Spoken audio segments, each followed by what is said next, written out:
So this is Donald and Kirsty, Hi. and we're going to be making an educational video about how to draft wizard cards, which is hopefully going to be useful for you before a Friday Night Magic draft or some other draft that you might be going to. If this is your first time drafting and you want some more information about that, or you're not familiar with the new Theros set, then this video is for you. But if you already know about those things, you probably want to skip to the next video where we're actually going to be drafting Theros online. Okay, so assuming you want to know about these things, let's start off with what is drafting. So in a draft, you sit in a pod. They're normally called with 8 people, although sometimes it may be 6 or 10 depending on how many people you can get together. And you each open 3 boosters, one at a time. When you open your booster, you take a card from it and you pass the rest of the cards to the person on your left. Then you get a booster from the person on your right who just passed you their booster going left, and you take a card from that and you pass it on. You take a card from that and you pass it on, and you keep doing this until you've exhausted one booster. You do it again. This time you pass the booster to the right. And you do it again with your third booster, and you pass it to the left. So the idea is that you can make a 40 card deck. 40 card deck. Yeah, 40 cards out of the 44, 45. 42 cards. Well, how many many cards are in 3 booster packs? That includes your basic land as well. Yeah. I mean, what sort of split between lands and spells do you think normally is best to aim for? I mean, it varies sometimes, but it depends on the set, but the first place I'll go 23 spells, 17 land, and just I think you rarely stray too far. You rarely from go that. far from that. And normally it's a good place to start off if Yeah. you're not familiar with the set. Yeah, I'll never run less than 16 or more than 18 land. Mm-hmm. So 23-17 is a good split. So the next thing you really need to know, now you know exactly what a draft is how do you decide which card is the best for you when you open your booster pack, like right at the start before you have any idea what you've taken already or what your deck might have in it. So, and I mean, first thing you do, look at your rare. Yeah, I agree with that. The most powerful cards in the set are normally the rares, and you want to look and check. I mean, sometimes rares are actually quite bad, but often they can be very powerful game-winning cards. Yeah, and you'll only see... Well, you'll see the 3 rares you open, and maybe another 3 or 4 that people have passed, but you won't see many, and this will quite likely be your only chance to pick up the rare. Yeah, I mean, when you see a rare, it's being passed around quite a lot. It normally means it's not actually very good anyway, so often that means it's a sign that rare wasn't worth taking. Sometimes it can mean other things. I mean, if you're in the second pack and you get past a red rare, it might just be because the guy next to you isn't in red. Yeah. So apart from that, there's a pretty handy acronym that people use to, sort of classify cards and decide what's normally best to pick. And it's BREAD, so BREAD, like the food.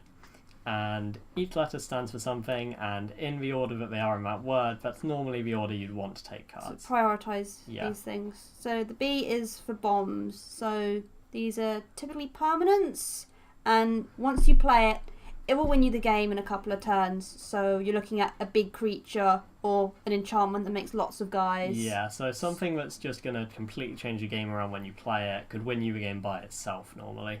That's what a real bomb is, you know. Some of them aren't quite that high, but they're still powerful enough that you pick them over pretty much anything else.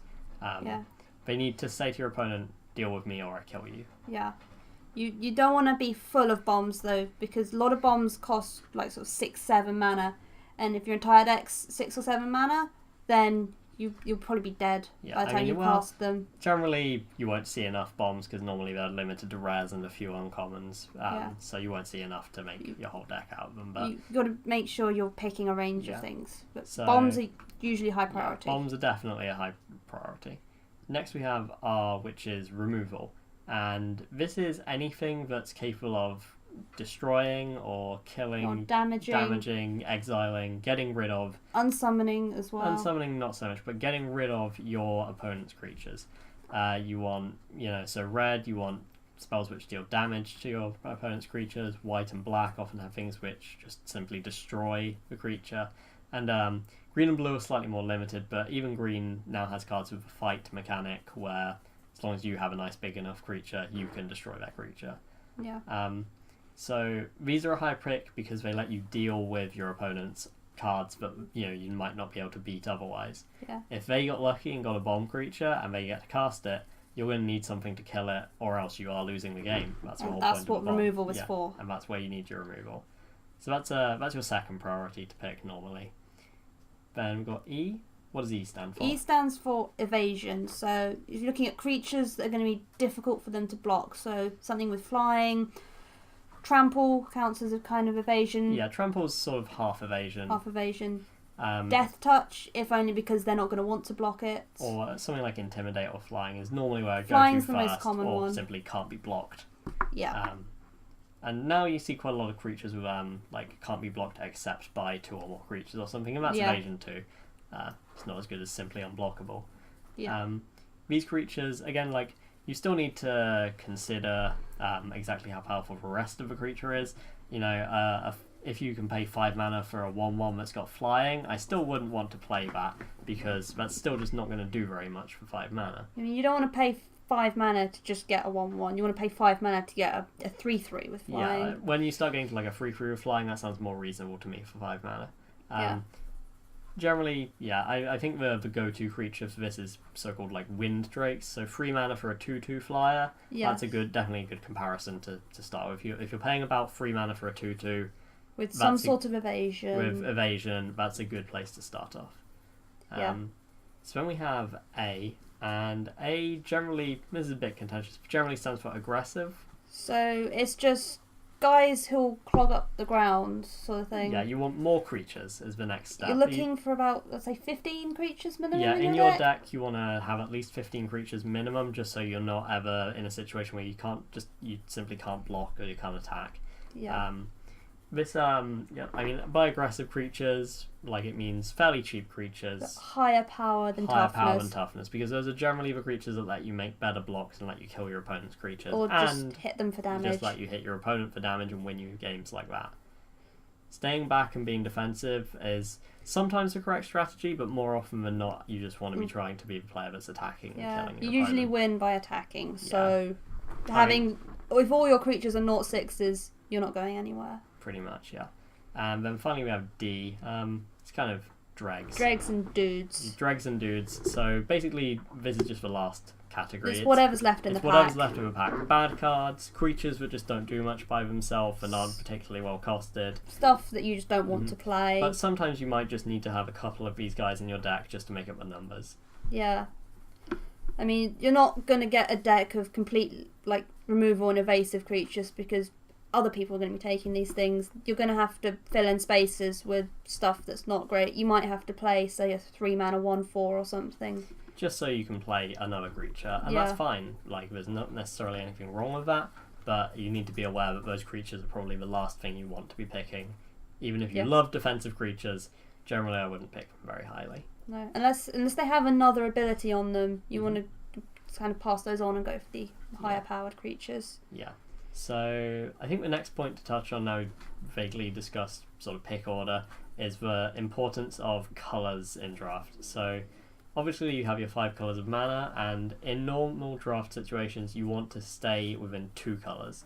You want to, pick 2 colours relatively quickly. Normally I'd say within 3 or 4 picks of the first, 3 or 4 cards you pick up. You need to have an idea of what 2 colours you want to be in, and you want to just exclusively try and take cards from those colours for the rest of the draft. This means that you'll be able to make a deck that's only 2 colours, and that means that your deck will be more consistent than if you'd played 3 or 4 or 5 colours. Yeah, you're less likely to lose just because you haven't drawn the right colour mana. Yeah. Going into 3 colours, just generally, you will end up in a situation at some point where you have a card in your hand, and it would be great if you could cast it, but the 4 planes you included in your deck just aren't in your hand. They're at the bottom of your deck somewhere, and you can't cast this card, and your opponent kills you. So 2 colours is a good place to start. I mean, Sometimes you can so-called splash for an extra colour. This means only for a very powerful card normally. That you really want to play. And you want to have some cards in your deck that let you fix your mana and give you a better chance of drawing all of your colours. Green is the best colour to go to for this, but there are some other options, especially in Theros. There are some creatures. What's the name of the stag? Burnished Heart. Burnished There's Heart. an artifact. There's a few artifacts that all fix your mana, and there's a land that does it. So there's a few other options, but generally two two colours colours to start with. Yeah. And try and stick to 2 colours. If you're going to go into a third colour, no more than 1 or 2 cards maximum. But you really want to stay 2 colours. The other thing that's going to ensure that you can actually cast your spells is drafting a curve of mana costs. Yeah. This means that you want to, when you line up your cards at the end by mana cost, you want to have a sort of fairly even distribution, but you want mostly low mana. Mostly 3s and 4 drops. 2, 3, and and 4 is where most of your deck should be. 1 mana spells often just aren't good enough to make an impact. Often a 1 mana creature will only be a 1/1, and that's just not big enough to have a real chance of fighting anything. But you don't want too many of the big 5, 6, 7, 8. You barely want any 8s. You don't want any 8s. Normally. Yeah. Because if you find yourself up against a very aggressive deck, you won't get a chance to cast your 5 mana guy, your 6 mana guy. You're going to need your 2 drops and your 3 drops to keep you alive to get to that point. Yeah, so it's important. Like, having a high end is important, but you want most of your cards to be lower so that you can block if someone's just trying to kill you quickly. So I think that's another important point. And just try and keep track of what cards you picked. And you can look at your pack. You look at the cards you picked between packs, but not in the middle of a pack. Yeah, so normally that's a good place to check, like, how many 3 mana creatures do I have, how many 4 mana creatures do I have, do I need to concentrate on getting more of those? Yeah. I like to look through my cards at the end of the pack and say, right, next pack I need to focus on removal, I need to focus on just creatures, or my deck's okay, I just want to pick up some more things in my colours to have some more options. You want to have a rough idea of what you're looking for in the next pack, whether it's creatures or removal or just something to run. I think, and the other thing that is kind of important to know, when you've got these, so you have like 42 cards at the end of the draft, and you only want to put about 23 of them into your deck. So now you've got these other 20 or so cards. Those actually form up your sideboard. So after the first game of each match, you can swap in cards from that sideboard into your deck. And often this is where some cards that you would almost never include in the main part of your deck, you'd never include them there, but they actually become very important in sideboard. Example would be in Theros, there's some cards in each colour that sort of hate upon their own colour. So there's a black card that says destroy target black creature. You don't want to run that in your main deck, because if they're playing red-white, it doesn't do anything. But if you find yourself up against someone playing black, you might want to side that in, because it's a very good removal spell against black. Yeah, all of those spells are very good examples, because they're all very well costed spells, with the downside that you can only use it against someone that's in your own colour. And, that's fine, so long as you're playing against someone who's in your own colour, so once you've played the first game, you know what they're doing, and you can choose to bring those cards in. Yeah. That's a very good example. You don't want them game 1, because there's a good chance it'll just be a dead card. Yeah, like, if you assume everyone's playing 2 colours, then that's, I'm not sure what the probability is, actually, but they picked. But, there's a low chance that they're actually going to match the colour. Yeah, because on your table, say, if you're in black, that means there's fewer black cards for everyone else, so not many people are going to be in black. That is true. So I think that's a pretty good summary of the basics of drafting. If you're still not sure on a few points, watch the video and you'll probably figure out what we meant by all of this. Just ask. People were helpful. Yeah, normally when you go to a draft, just ask around and people will help you. If you've done your draft, you're not sure what you do, people can come and help you build your deck. Yeah, like often people ask for a bit of advice on, is this card actually good? Am I mistaken? Like, have I overestimated this? Am I wrong to not play this? Well, if you're not sure, just have fun and try out new cards. This is what drafting's about. Mm-hmm. So now we talked about drafting, I just want to talk about Theros. So this is the newest set that's just been released a few weeks ago, and I think it's really cool. Do you think it's really cool?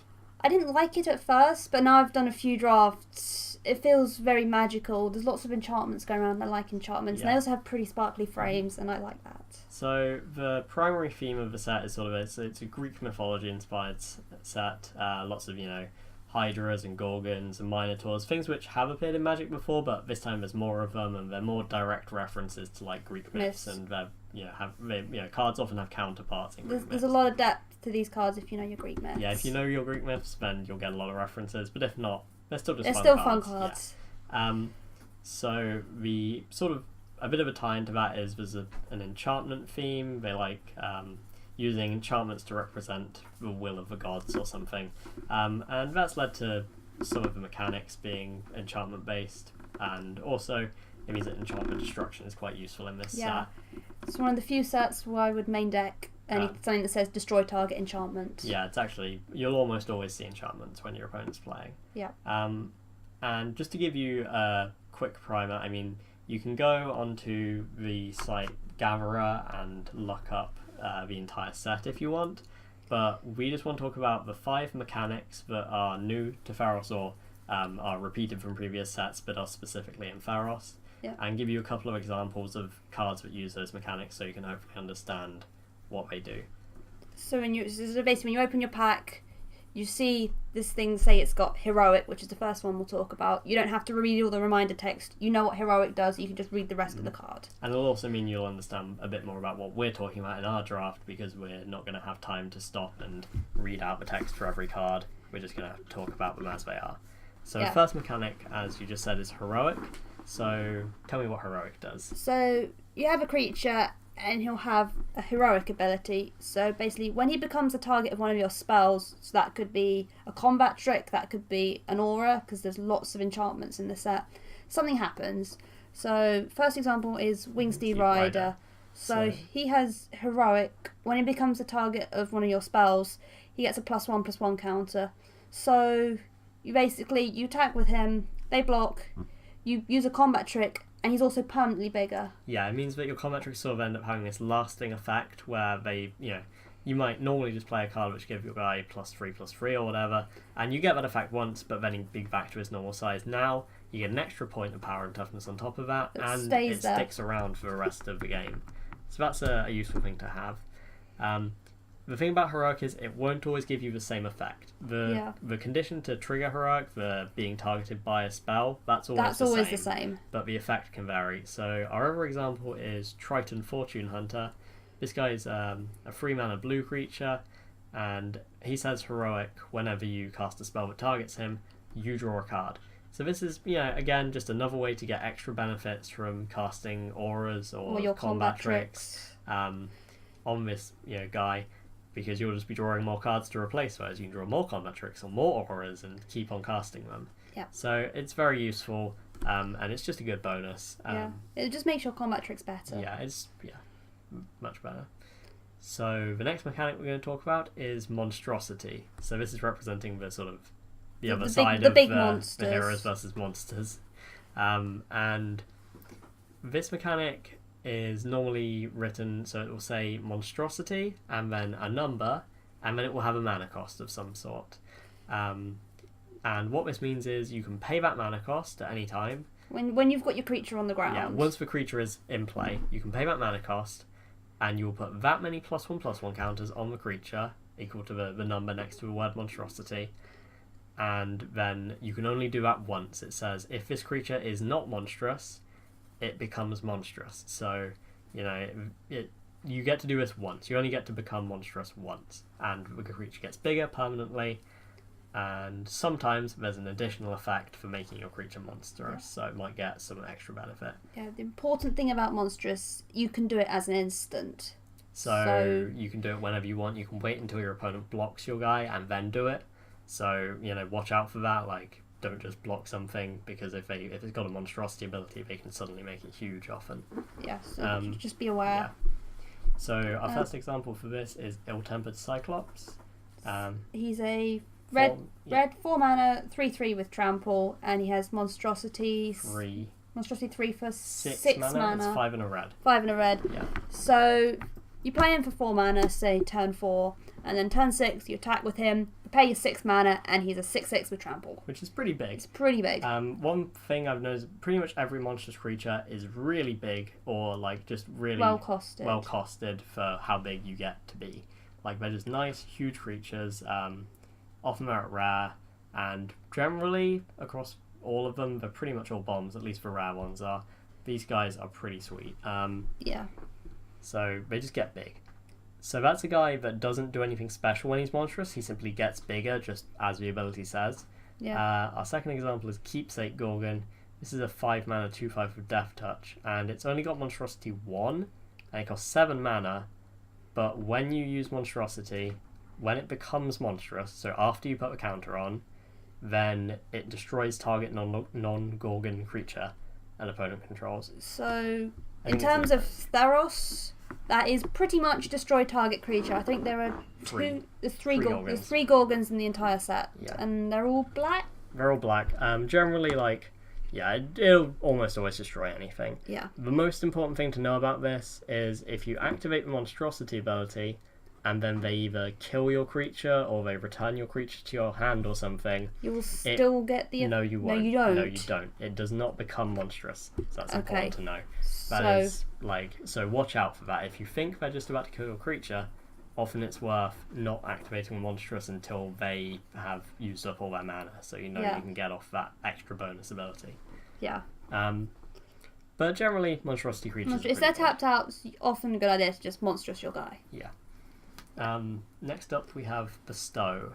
This is an interesting one because it kind of comes attached to a new set of creatures which are enchantment creatures.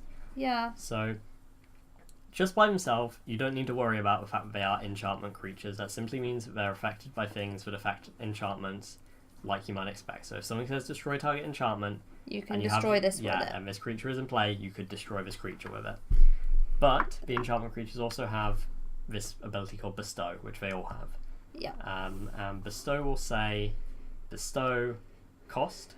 Yep. And it means that instead of casting that creature for its normal cost, you can play it for this cost instead. And if you do that, instead of being a creature, it's an aura, which you play like you normally play an aura. Creature. You enchant it onto a creature, normally one of your own, although you could do it to your opponent's creature. I don't know why. I don't know why you'd want to, but you can. Then it will have some text on a card which tells you what it does to the enchanted creature, like you might expect an aura to have. And with every bestow creature, it simply adds its power, its toughness, and its abilities to the enchanted creature. Yeah. So if you have a 4/7 with bestow, it would give the guy +4/+7 while it's an aura. Yeah. The other thing is when the creature it's attached to goes away somehow, if it's dead, dies, or returned to your hand or whatever, the bestow creature falls off and becomes a creature again.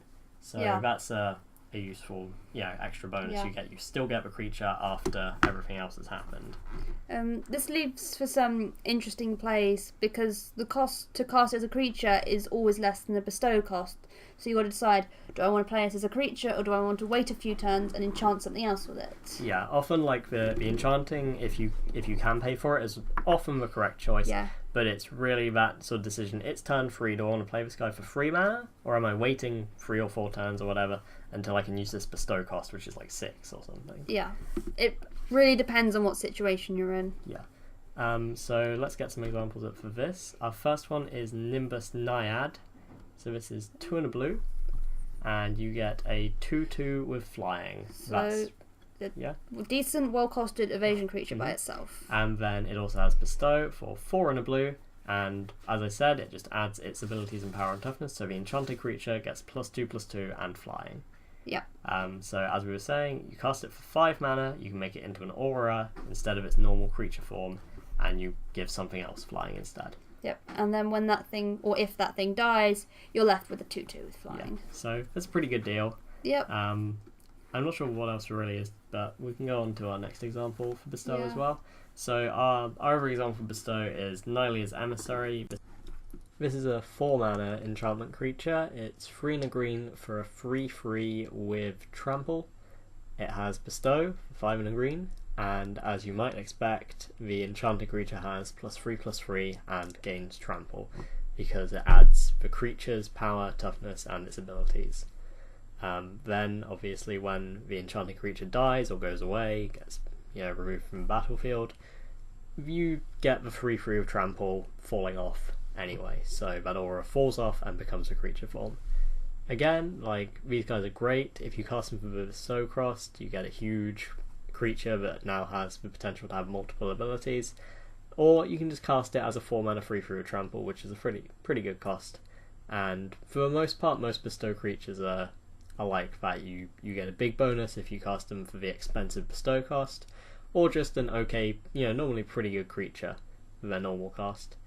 There are some examples where normally either the creature half is actually just a bit better because the Bestow is very expensive, or the creature is very cheap and worth the cheap mana cost. And sometimes you also have the case that the creature side doesn't do very much, but as an aura it's very good.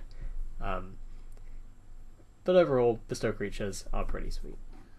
So next mechanic is Scry. This is an old one coming back. This is coming back from previous set.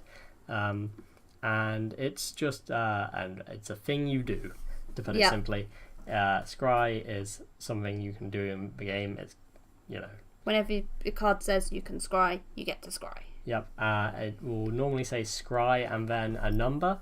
And what that means is you look at that many cards from the top of your library, and then you choose any number of them to leave on top in any order you choose, and you put the rest of them on the bottom of your library in any order you choose. So this lets you basically play around with the top of your deck and figure out, do I want to draw this card, or can this just go to the bottom and I'll draw something else instead? Yeah, usually it's between sort of land and non-land. So if you scry 2 cards and you see 2 land and you're on 7 land already, you don't need more land, you put them to the bottom, and then you'll probably draw some interesting and useful spells. Yeah. So that's probably the main usage I've had for Scry, is just making sure that when I need to draw lands, I'm drawing lands, and when I need to draw spells, I'm drawing spells. Yeah. So it can be very useful, and if you just scry lots over the course of a game, generally you'll have better draws. You'll have the advantage because you're drawing better cards than your opponent. Yeah. You are drawing what you need when you need it, and that's very useful. Yeah. So we've got a couple of examples for Scry. I'll just get them both up at the same time, I think, because it's pretty simple. Yeah. So we have Battle-Wise Valor and Magma Jet, both 2-mana instants. One of them gives something +2/+2, the other one deals 2 damage, and they both have Scry on them, but Battle-Wise Valor is Scry 1, Magma Jet is Scry 2. So obviously with Battle-Wise Valor you just see the top card in your library, and then choose if you want it on the top or bottom. Magma Jet, you can look at 2 and then choose any number, so you can put 1 on the top, 1 on the bottom, both on bottom. Both on the bottom, or leave them both on top. Yeah. And also if you do decide to put them both on top, you can choose which order they go back in. So if you think, I want to draw this, then you can flip the order and make it so you draw them in the order you want them. Yeah. One thing to watch out for with Scry, just because a card has Scry written on it doesn't mean it's a good card. You have to consider the card itself and say, would I play this if it didn't have Scry? And then if the answer is no, probably don't want to include it. Often I would not include a card or just on the basis it has Scry. Yeah. Scrying 1 or 2 is definitely not worth a card. But if it's Scry as an added bonus, so if there's a nice combat trick or Magma Jet, which is some damage, I would pay 2 mana for 2 damage, instant speed, and Scry is just an added bonus. Yeah. So that's basically like we were saying, Scry is generally good, but you just want to watch out you're not including cards just because they say Scry 1 on them, because a lot of cards in this set just say Scry 1 on them, and it doesn't they're make not them very good. Yeah. The trick is figuring out which ones do other things other things than that scrying. you want to play in your deck. Yeah. So now we have our final mechanic. This is Devotion, and so cards which say Devotion, what we do is they count the number of mana symbols of a certain colour that you have in play. So if something said Devotion to red, what it means is the number of red mana symbols that are on creatures or enchantments or anything that you control. Yeah. So they only apply to mana symbols in the cost. So if you have a guy with an activated ability, the cost of that activated ability does not count towards your devotion. It's just in the mana cost that you pay to cast the creature. That's the only place it counts. Yeah. So here's one of our examples. We have Grey Merchant of Asphodel. This guy is 3 black for a 2/4, and when he enters the battlefield, he drains life from your opponents equal to your devotion to black. Yeah. So obviously, if you just play him by himself, then he will see that he has 2 black mana symbols in his cost and drain 2 life from each opponent. If you have some other guys, say you have a guy who costs 2 and a black, and another guy who costs 2 and 2 blacks, he will then drain 5. He would then drain 5 because, including himself, you'd have 5 black mana symbols in play when you got this ability to work. A little thing to watch out for: if you play this guy, then obviously he comes in and you get this ability happening. If they respond by killing something with black mana symbols in it, then you won't drain as much. You'll count it when that's all happened. That's all it's done. like in response they kill it, then you won't get the 2 mana symbols from its cost in the drain. So just watch out for that. Yeah. And the other card we have is Karametra's Acolyte, which is a 4 mana guy that taps for green mana equal to your devotion to green. So, it's basically the same principle. When you tap this guy, you will get green mana equal to the number of green mana symbols you already control. So potentially quite a lot of mana, but at least 1 just by itself. One thing with devotion, it's better if you're very heavily in that colour. That is definitely true. If I'm drafting a deck and I've started to pick up a lot of cards which say devotion to black or some other colour, but let's use black as an example, it has the most devotion cards. Then I will then start valuing other black cards that I can have in play much higher. So and then the second colour, second colour might be. Second colour will be slightly lower priority, especially if those cards have double mana symbols in their cost, because that's just going to keep on making these devotion cards even better. It means that if I take this guy that drains life equal to devotion to black, then every other card I take that's got black mana symbols in its cost, every other creature or enchantment at least, makes this guy better simply by me potentially playing it than playing this guy. So that's definitely something to bear in mind if you're trying to draft a deck with lots of devotion creatures in. You don't want to be too heavily shifted. Like, if you want to focus on the colour you're being devoted to. So that's our wrap up for Theros mechanics. I think that's everything I wanted to talk about for the set. Unless there's anything else you want to mention. Have fun. Have fun, and we've got a draft video which is next in the playlist, and I hope you guys enjoy it. It should hopefully give you an insight into how to draft Theros. And we're going to play games with that deck afterwards. If you don't have time to watch everything, fair enough, it takes a while. But if you've got to watch something, watch the draft itself just to get an idea of how it. Definitely watch the draft. You don't have to watch all the games if you don't have the time, but watch the draft video because it will just let you see how draft works and give you an idea of what you should be doing. And I hope you guys enjoy that.